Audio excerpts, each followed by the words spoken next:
Kevin Costner put up his own money to make a Western. It bombed so hard they killed the sequels. But that's nothing. One movie here didn't just end a career, it killed an entire studio. These are the greatest Westerns you were never supposed to see, and every single one of them is worth your time. In the late 60s, Italian Westerns were massive. Sergio Leone had basically redefined the genre with his films, and other Italian directors were making their own versions. One of them was Sergio Corbucci, who made a Western in 1968 called The Great Silence. The movie follows a mute gunslinger named Silence who goes to a snow-covered frontier town to get revenge on a guy who killed his family. But there's also a group of bounty hunters led by some unhinged maniac played by Klaus Kinski who are terrorizing the town's poor people.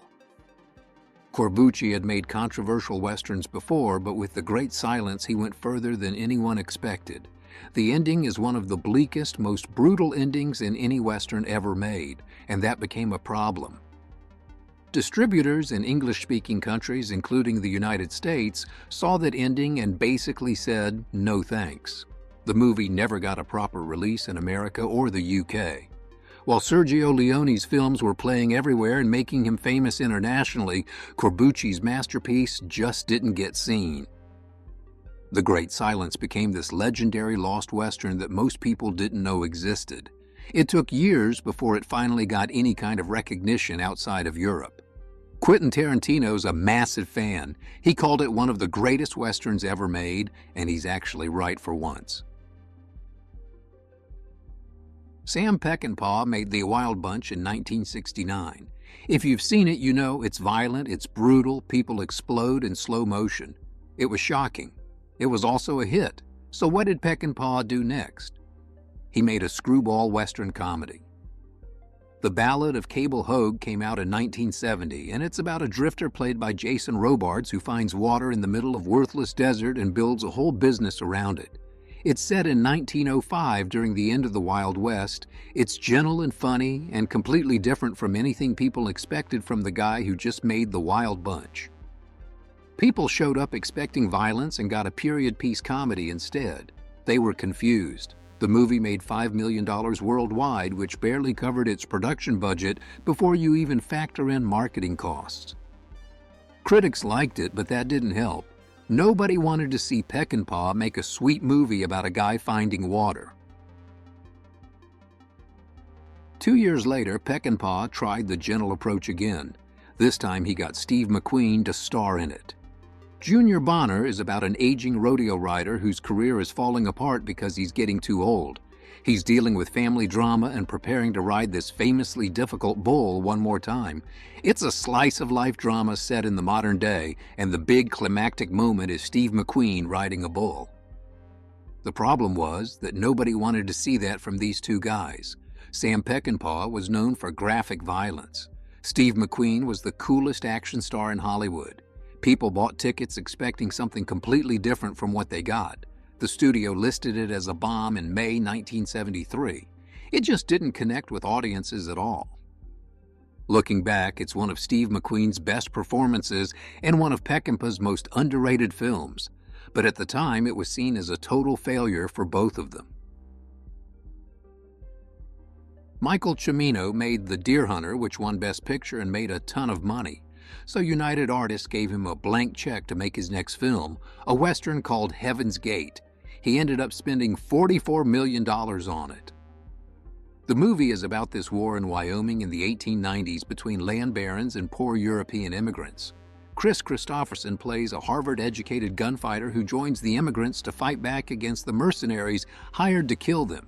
It's based on real historical events. Cimino went way over budget and way over schedule. The final cut was over 3 hours long. When it came out, critics destroyed it. They called it bloated, overindulgent, a disaster. It made $3.5 million. Heaven's Gate bombed at the box office and killed United Artists. One of Hollywood's most iconic studios went under because of this one movie. MGM bought what was left of them the next year. And the Western genre, which had already been declining, basically died after Heaven's Gate. Studios stopped making big-budget Westerns for years. Michael Cimino's career never recovered. He barely worked after that. but the movie itself is actually beautiful. It's visually stunning, it's ambitious, it's trying to do something meaningful with the Western genre.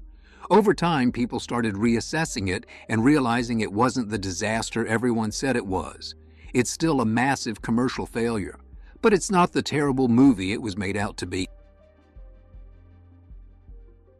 Within 6 months in the early 90s, 2 different movies about Wyatt Earp came out. The first one was Tombstone in 1993, which was a big hit. The second one was Wyatt Earp in 1994, produced by and starring Kevin Costner. Costner had just won Best Picture and made a fortune with Dances with Wolves a few years earlier, so he figured he could make his own Wyatt Earp movie. His version runs over 3 hours and covers Wyatt's entire life, his teenage years, moving west, becoming a lawman, and befriending Doc Holliday. The problem was, Tombstone had just come out 6 months earlier and people loved it. It was fun, it had great performances, it moved. Costner's version was longer, more serious, more dramatic, and people had already gotten their Wyatt Earp fix. Wyatt Earp cost $63 million to make and couldn't even earn that back. It marked the beginning of the end of Costner's box office dominance. He'd been unstoppable for years, and suddenly his big return to westerns just flopped. Costner later said he regretted the whole rivalry between the 2 Wyatt Earp movies, but by then it was too late. Tombstone had won, and his movie was just the one that came second and lost money. Sharon Stone had one condition when she signed on to do this Western in 1995. She wanted Sam Raimi to direct it, and at the time, that was a weird ask because Raimi was known for horror movies, not Westerns. But Stone got her way.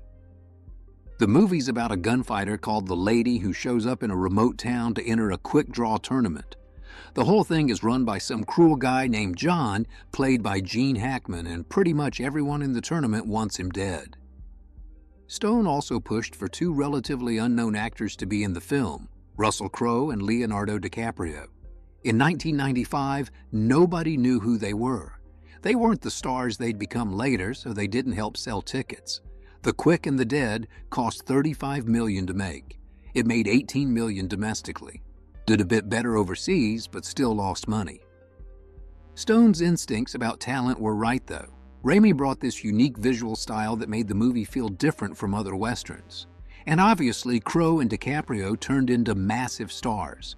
The final shootout alone makes the whole movie worth watching, and it still holds up decades later. The movie just came out at the wrong time when people weren't interested in Westerns anymore. This was a remake of a 1957 Western based on an Elmore Leonard story. Russell Crowe plays a notorious outlaw named Ben Wade who gets captured and has to be put on a train to prison. Christian Bale plays a broke rancher who volunteers to help escort Wade to the train station because he needs the money. The whole movie is just a tense journey where Wade's gang is hunting them down, and along the way, Wade and the rancher develop this weird respect for each other.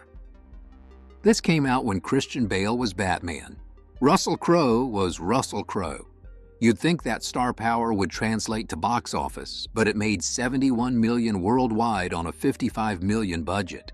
Critics loved it though. Roger Ebert gave it a perfect score, which he almost never did.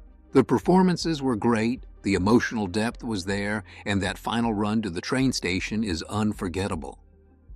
But nobody showed up to theaters for it. The movie found its real audience years later when it hit Netflix, and suddenly everyone was watching it. Warner Brothers greenlit this movie thinking they were getting another Unforgiven or Tombstone, with big action and shootouts. What they got instead was a nearly 3-hour character study. The movie follows Bob Ford, played by Casey Affleck, who idolizes Jesse James and wants to join his gang. Brad Pitt plays Jesse James. Over time, Bob gets more and more disillusioned with James because of how James treats him and everyone around him. Eventually, Bob decides to work with the authorities to kill James in exchange for a pardon and reward money. This one is a slow, meditative film about obsession and betrayal. It's beautifully shot, incredibly well acted, but it's not what audiences expected from a Western with Brad Pitt's name on it. It cost $30 million and made $15 million at the box office. Warner had to be furious because they clearly thought they were funding something completely different. But over the years, this movie's reputation has grown. People who actually sat through it realized it's one of the best films of the 2000s. Ed Harris directed, produced, co-wrote, and starred in this one. He plays a lawman named Virgil Cole who comes to a New Mexico town with his deputy, played by Viggo Mortensen, to restore order. The bad guy is a powerful rancher played by Jeremy Irons who murdered the previous marshal and has enough connections to avoid consequences. What makes it messy is that Ed Harris's character starts a relationship with a local widow, and that complicates everything they're trying to do.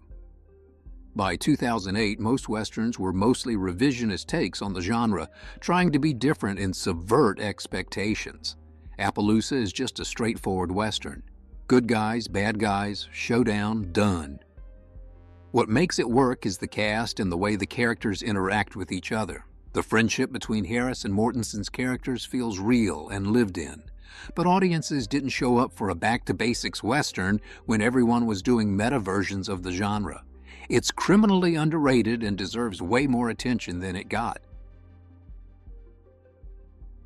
Kevin Costner spent decades trying to get this made. He wanted to do a 4-movie series about the settlement of the American West, and he was so committed to it that he financed part of it out of his own pocket. The first movie follows multiple storylines: a frontier town in Arizona, conflicts with indigenous populations, outlaws preying on settlers. Costner directed, co-wrote, and produced the whole thing. It bombed hard at the box office, and all the sequels were shelved immediately. The movie's a bit slow at the start and probably 20 minutes too long, but it picks up after the first act. Still, audiences didn't come out for it during its theatrical run. Costner bet his own money on this and lost. The failure puts the entire 4-film plan in doubt because nobody knows if the other chapters will even get made. The movie did find success later on video-on-demand platforms, which at least proves there's an audience for it. But the theatrical failure is rough, especially for a passion project Costner worked on for so long.